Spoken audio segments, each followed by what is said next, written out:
अस्सलामुअलैकुम, मैं अफसर मैसूरी। नाजरीन इकराम, आज हम रियासत कर्नाटक की दारुल हुकूमत शहर बेंगलुरु आप पहुँचे हैं, जहाँ पर एक मशहूर और मारूफ दारुल उलूम सबीलुर रिशाद जो मदरसा है, वहाँ पर तहफ़्फ़ुज़ औक़ाफ़ को लेकर मुस्लिम पर्सनल लॉ बोर्ड की जानिब से 2 रोज़ा प्रोग्राम रखा गया था। तो बाकायदा हमने यहाँ पर पहुँचे और यहाँ पर जो है बहुत वक्त से जो है एक मीटिंग चल रही थी। उस मीटिंग में भी जो है हमने देखा बहुत सारे all India personal law board की जानिब से सारे के सारे हिंदुस्तान से जो है मुस्लिम पर्सनल लॉ बोर्ड के ज़िम्मेदारान यहाँ पर मौजूद रहे। और ख़ुसूसन ये बात सारे रियासत कर्नाटक में कही गई कि आज जो है शहर बेंगलुरु में कुद्दुस साहब के मैदान में वहाँ पर एक बहुत आला पैमाने पर प्रोग्राम रखा गया है तहफ़्फ़ुज़ औक़ाफ़ को लेकर। तो all India personal law board के जो स्पोक पर्सन हैं, उन्होंने क्या कुछ कहा है, आइए सुनते हैं। देखिए, पहली बात तो ये कि ये बोर्ड का 29वां इजलास था। इस इजलास में सबसे अहम फैसला जो होता है वो सदर बोर्ड का इंतखाब होता है। तो अल्हम्दुलिल्लाह हमारे जो साबिक़ सदर थे मौलाना खालिद सैफुल्लाह रवानी साहब, वो री इलेक्ट हो गए। फिर उसके बाद उन्होंने अपनी टीम अपॉइंट की, वो भी आप सामने कल आ जाएगी। उसके बाद हमारे यहाँ जो सबसे अहम बर्निंग इश्यूज इस वक्त चल रहे हैं वो बहुत तफसील से ज़ेर बहस आए हैं और उस पर हमने अपनी आइंदा की स्ट्रेटजी तय की। अब तक की जो रिपोर्ट दी गई मेंबरान को कि अब तक उस पर क्या काम किया गया और आइंदा अगर ऐसी कोई बात आती है तो हम लोग क्या करेंगे। इसलिए कि सब पूरे मुल्क के अंदर मिल्लत इस्लामिया और मुसलमान जो है ये बात सुनने के लिए आमादा चाहते हैं कि अगर खुदा खास्ता वक्फ तरमीमी बिल 2024 मंजूर हो गया तो आपका क्या इक़दाम होगा।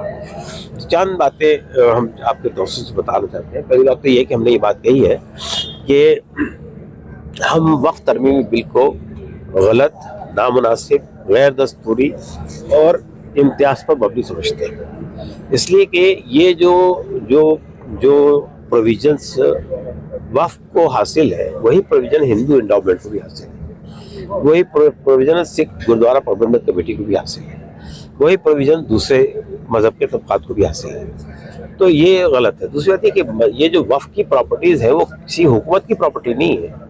ये मुसलमानों के जो फिलैंथ्रोपिस्ट थे, जो मुसलमानों के बुजुर्ग हजरात थे, अच्छे साहिब सरवत लोग थे, उन्होंने सदका जारिया के तौर पे अपने सदक़े के लिए ये अल्लाह की राह में वक्फ की है प्रॉपर्टीज, मस्जिदों के लिए, कब्रिस्तानों के लिए।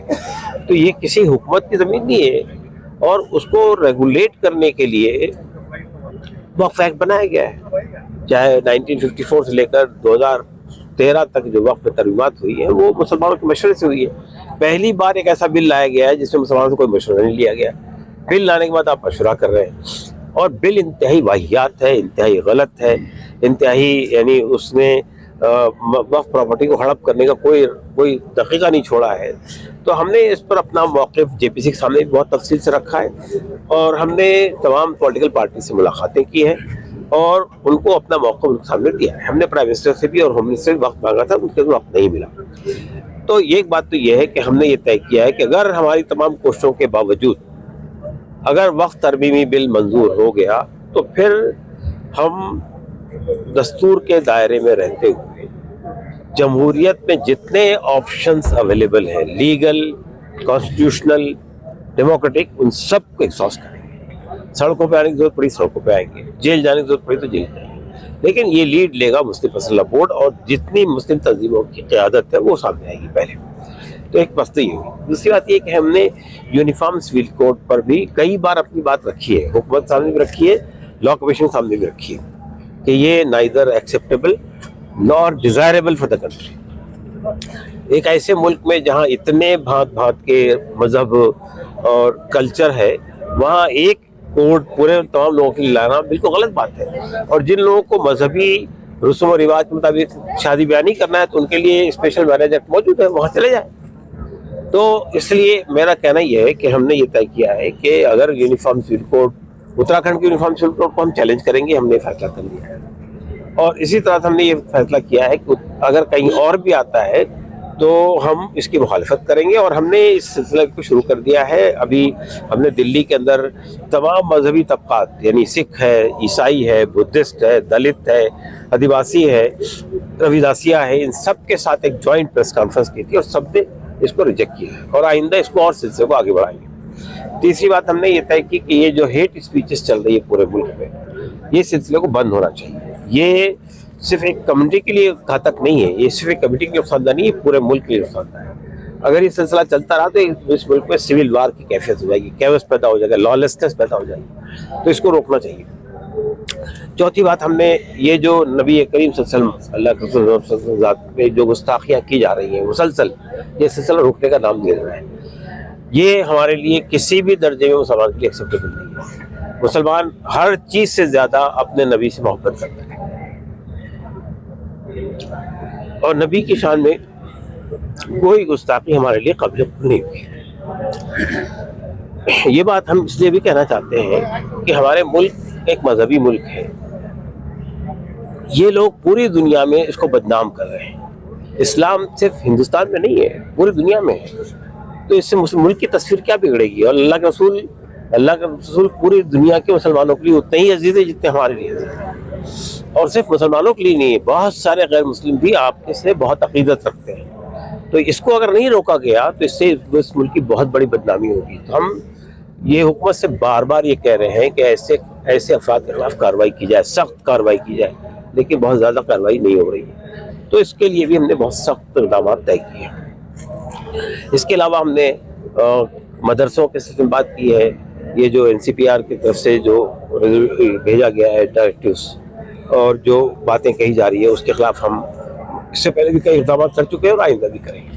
सवाल ये है कि जैसा कि आपने कहा कि मुख्तलिफ सियासी पार्टियों से all India Muslim personal law board रुजू हुई है वक्फ अमेंडमेंट बिल के ताल्लुक से, क्या आपकी पर्सनल लॉ बोर्ड ने तेलुगु देशम की चंद्रबाबू नायडू साहब से रुजू हुए हैं या बिहार में JDU से रुजू हुए हैं?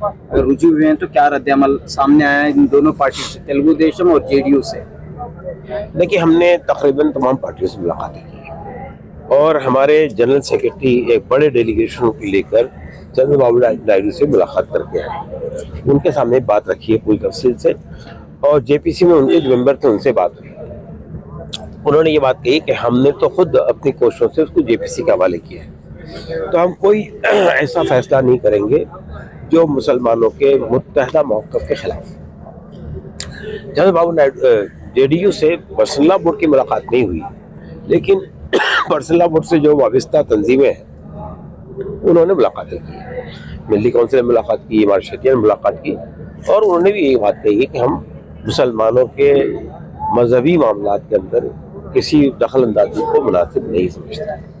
चंद्रबाबू नायडू, उसके बाद रामविलास पासवान के बेटे जो है चिराग पासवान, उनसे बात हुई।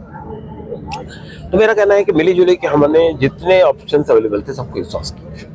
अब देखना है कि इन लोगों का क्या मौका। लेकिन प्राइम मिनिस्टर का जो बयान आया है कहीं न कहीं ठेस पहुंचाने वाला है वक्फ के कॉज को, और उन्होंने सरासर ये बात कही कि वक्फ की जो है कॉन्स्टिट्यूशन में इस तरह की गुंजाइश की बात नहीं है।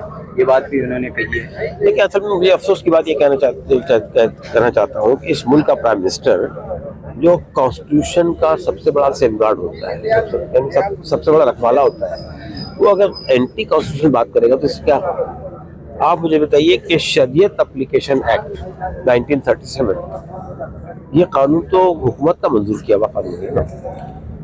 उस कानून के अंदर वक्फ का नाम है। उसके बाद 1954 से लेकर 1995 तक जितने एक्ट आए वो किसने बनाए? पार्लियामेंट ने। 2013 का जो है तरमीमात है वो पार्लियामेंट की बनाई थी। तो ये कहना कि ये कॉन्स्टिट्यूशन के खिलाफ है और ये नहीं चलेगा, नहीं चल दिया जाएगा, तो इस तरह की बातें बेबुनियाद बातें जो कही जा रही है।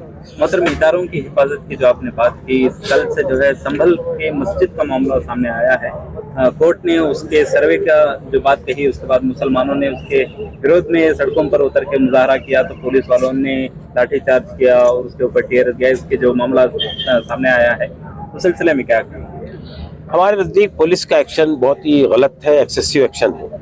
भाई, अगर मुसलमानों की इबादतगाहों की बेहुरमती की जाएगी तो क्या उनको उस पर एहतजाज का भी हक नहीं है क्या? उस पर प्रोटेस्ट करने का भी हक नहीं है क्या? इसीलिए हमारा कहना सिर्फ ये है कि ये जो मुसलमान अगर कोई एहतजाज करता है तो उस पर गोली चल जाती है। हिंदू अगर मस्जिदों के सामने आकर DJ बजाते हैं, इंसल्ट करते हैं اس پہ جھنڈے لہراتے ہیں تو ان کے خلاف کوئی کارروائی نہیں ہوتی. تو یہ کسی بھی سول سوسائٹی کے اندر یہ چیزیں ایکسیپٹیبل نہیں ہے, اس کو روکا جانا چاہیے. جی, بابری کے بعد, گیان بیبی کے بعد اب یہ سنبھل کا جو معاملہ ہے, کیا لگتا ہے کہ کورٹ, جوڈیشری اور حکومت مل کر کے پھر سے 6 دسمبر دہرانے کی جو سازش ہے ملک میں اور مسلمانوں کو ورغلانے کی سازشیں چل رہی ہیں, اس سلسلے میں کیا کہیں گے؟ دیکھیے, اصل میں یہ صرف الیکٹورل ایشو نہیں ہے. یہ الیکشن تو اب ہو گئے سب جگہ کے, لیکن یہ سلسلہ چل رہا ہے. تو یہ سمجھتے ہیں کہ سوسائٹی کو پولرائز کرنے کے لیے یہ بہت اچھا طریقہ ہے. تو ہم سمجھتے ہیں کہ یہ ایک ذمہ داری مسلمانوں کی بھی ہے کہ اپارٹ فرام گورنمنٹ انہیں ایک کمیونٹیز سے, سوسائٹیز سے ٹچ میں آنا چاہیے. ہمارے جو برادران وطن ہیں, غیر مسلم بھائی ہیں, سکھ ہیں, عیسائی ہیں, ان کے ساتھ ہمارے تعلقات ہونے چاہیے. ہم کو ان کو اگر کوئی غلط فہمی ہے تو اس کو رفع کرنا چاہیے. اس لیے کہ یہ جب تک کہ آپ یہ پورا ہولسٹک اپروچ نہیں اختیار کریں گے اس وقت تک اس مسئلے کو حل نہیں کیا سکتے. نام اور ڈیزگنیشن؟ میرا نام ہے ڈاکٹر سید قاسم رسول الیاس. میں آل انڈیا مسلم پرسنل لا بورڈ کا اسپوکس پرسن ہوں, اس کا ترجمان. اور اسی طرح آپ ہماری اس نیوز چینل کو آگے زیادہ سے زیادہ شیئر کریں, اور آپ لوگوں کی کیا رائے ہے جو ہمارے ریاست کرناٹک میں جو اس طرح کی جو ہے پروگرام ہو رہے ہیں, جو آل انڈیا پرسنل لا بورڈ جو ہے یہاں پر ان کے سارے رکن یہاں پر آ کر جو ہے اراکین یہاں پر آ کر جس طرح کی بات چیت ہو رہی ہے, میٹنگ ہو رہی ہے, اس کو لے کر آپ ہمیں اپنی رائے کمنٹس باکس میں ضرور پیش کریں. تب تک کے لیے السلام علیکم ورحمۃ اللہ وبرکاتہ. ہمارے والد کا احباب سے درخواست ہے کہ مجمع جو آپ پیچھے جاتے رہیں تاکہ مجمع اطمینان کے ساتھ بیٹھا رہے. آپ لوگ درمیان میں ہوئے. میں ہمارے والد کا احباب سے درخواست کروں گا مجمع کو چیک کرنے کے بعد السلام علیکم ورحمۃ اللہ وبرکاتہ.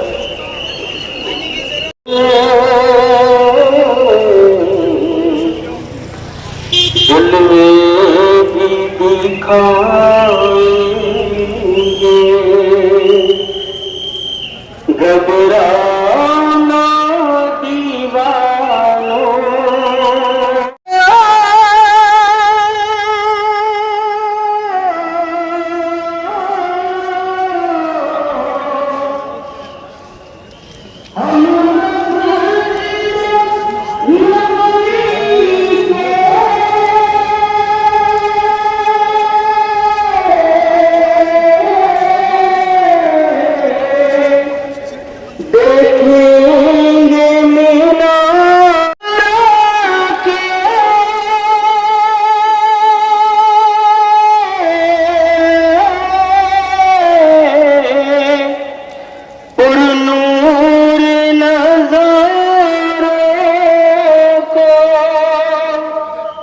ہم جا کے مدینہ پھر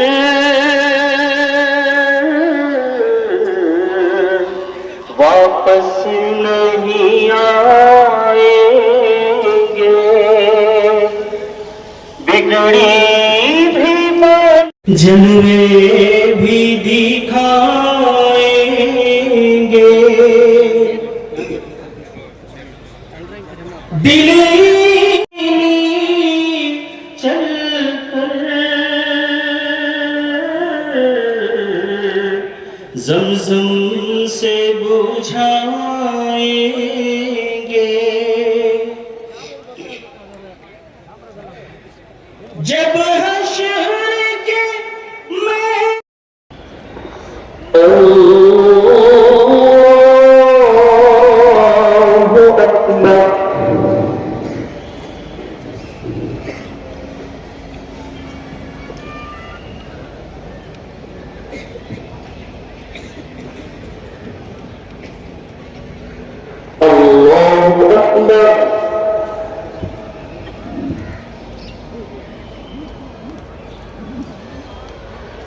سمع الله لمن حمده. الله أكبر.